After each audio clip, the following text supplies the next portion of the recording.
सारे के सारे रिश्ते नाम वाले भी और जिनका कोई नाम नहीं वो भी कच्चे धागे की तरह एक दिन टूट जाते हैं।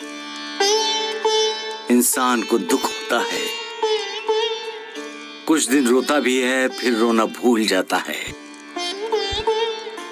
दुख भी थक हार कर किसी कोने में लेट जाता है। बस याद रह जाती है और वक्त के साथ याद भी एक नुमाइश बनकर दीवार पर टांग दी जाती है। तस्वीर के नाम से और रिश्तों के गले में फूल माला डालकर उन्हें विदा कर दिया जाता है। लेकिन जब तक इंसान जीता है रिश्ते बनाता रहता है। रिश्तों की बुनियाद विश्वास होती है। विश्वास, भरोसा। वो भरोसा नहीं टूटने देना चाहिए। भरोसा समाज का हो, देश का हो, अपनों का हो या पड़ोसियों का। भरोसा कायम है तो रिश्ता कायम है। फिर चाहे कोई हमेशा आंखों के सामने रहे या दूर, दूरी कभी भरोसे को तोड़ नहीं सकती। भरोसा उस दूरी को कम करता है और एक दिन कांटा बजाता हुआ सामने आ खड़ा होता है। दासगुरु की तरह। तुम बहुत होशियार हो गए हो तात्या। दासगढ़ू मेरा भक्त है, मैंने उसे बुलाया है।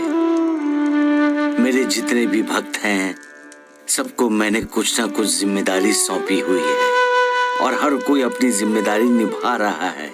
आपने दासगुरु को कौन सी जिम्मेदारी सौंपी है बाबा? भक्ति का प्रसार करने की।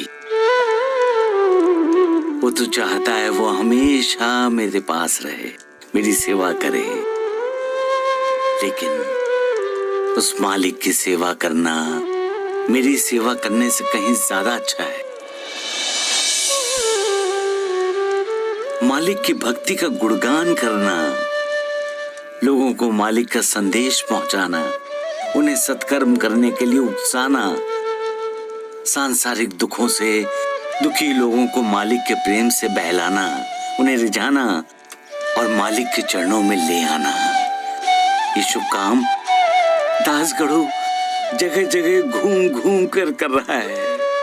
तो क्या इसलिए वो शिरडी में बहुत कम आते हैं बाबा? यहाँ पर हाजिरी लगाना जरूरी नहीं है तात्या।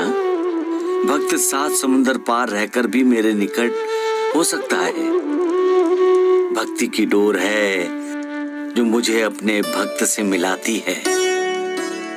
दासगढ़ू भी लोगों को भक्ति का मार्ग दिखाते हुए यही बता रहा है कि मैं उनकी प्रतीक्षा कर रहा हूँ, उतावला हो रहा हूँ। मैं उनका कल्याण करने के लिए खुश हूँ तात्या कि दासगढ़ू मुझसे एक नई शिक्षा लेने आ रहा है।